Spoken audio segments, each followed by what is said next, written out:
உப்புமா செய்கிறப்ப தண்ணி அதிகமாக போயிடுத்துன்னா கூழ் மாதிரி இருக்குது, கஞ்சி மாதிரி இருக்குது அப்படின்னு நினைப்பீங்க.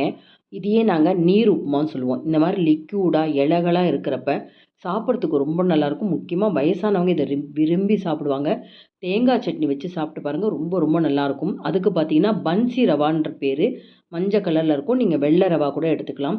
எந்த கப்பில் நம்ம ரவை எடுக்கிறோமோ அந்த கப்பால் 4 கப்பு தண்ணி விடணும். நார்மலாக நம்ம உப்புமா பண்ணுறோம்னா 3 கப்பு விடுவோம். இதுக்கு 4 கப்பு தண்ணி எடுத்து ஸ்டவ் பற்ற வச்சு ஒரு மீடியம் ஃப்ளேமில் தண்ணியை கொதிக்க விடணும். அந்த டைமுக்குள்ளே ஒரு வாணலி எடுத்துக்கலாம். நல்லா ஒரு 2லேருந்து 3 டேபிள் ஸ்பூன் எண்ணெய் சேர்த்துக்கலாம். 1 டீஸ்பூன் நெய்யும் சேர்த்துக்கணும்.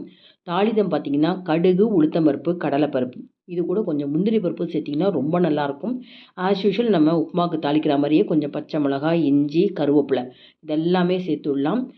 எண்ணெயில் ஓரளவு இதெல்லாம் வதங்கினதுக்கப்புறம் பச்சை பட்டாணி சேர்க்குறேன். நீங்கள் இன்னும் பீன்ஸு, கேரட் எல்லாம் கூட சேர்த்துக்கலாம். வெங்காயம் வேணால் தாராளமாக நீங்கள் தாளிதத்தோட வெங்காயத்தையும் சேர்த்து நல்லா வதக்கிக்கலாம். இந்த பட்டாணியும் நல்லா ஓரளவு வதங்கினதுக்கப்புறம் எடுத்து வச்சுருக்கிற 1 கப்பு பன்சி ரவா சேர்த்துக்கிறேன்.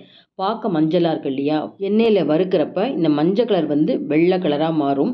இப்போ நம்ம இதுக்கு ஒரு டீஸ்பூன் உப்பு சேர்த்துக்கலாம். பக்கத்துலேயே தண்ணி கொதிச்சுட்டு இருக்கு. அந்த தண்ணியை கொஞ்சம் கொஞ்சமாக சேர்க்கணும். வெளியிலலாம் தெறிக்க ஆரம்பிக்கும். இந்த மாதிரி கரண்டியால் கிளறி விட்டுட்டே இருக்கிற அந்த 4 கப்பு தண்ணியையும் சேர்த்துட்டு நம்ம உடனே ஒரு லிட்டு போட்டு மூடிடணும். இது வேக வைக்கிறதுக்கு முன்னாடி ஒரு டீஸ்பூன் சர்க்கரை சேர்த்துட்டோம்னா அந்த உப்புமா ரொம்ப டேஸ்ட்டாக இருக்கும். 4 நிமிஷம் சிம் ஃப்ளேமில் மூடி வச்சிட்டோம்னா ரவை நல்லா வெந்திருக்கும். நம்ம கிளறினோம்னா இலகலாக வெண்பொங்கல் எப்படி இருக்கும் அந்த மாதிரி தான் இது இருக்கும். 2 டேபிள் ஸ்பூன் தேங்காய் துருவலையும் சேர்த்துட்டு இதை சூடாக பரிமாறப்போ இந்த அளவுக்கு இலகலாக இருக்கும். சூடு ஆறி போயிட்டால் கொஞ்சம் கெட்டிப்படும். அப்போ கொஞ்சமாக நீங்கள் வெந்நீர் சேர்த்து மிக்ஸ் பண்ணிவிட்டு இந்த மாதிரி தட்டில் பரிமாறுங்க. சாப்பிட்றதுக்கு ரொம்ப நல்லா இருக்குங்க. தண்ணி தாகம் அடிக்காது. இதுக்கு தேங்காய் சட்னி வச்சு சாப்பிடுங்க.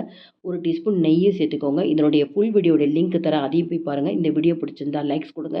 மறக்காமல் சேனலுக்கு சப்ஸ்கிரைப் பண்ணி சப்போர்ட் பண்ணிட்டே இருங்க.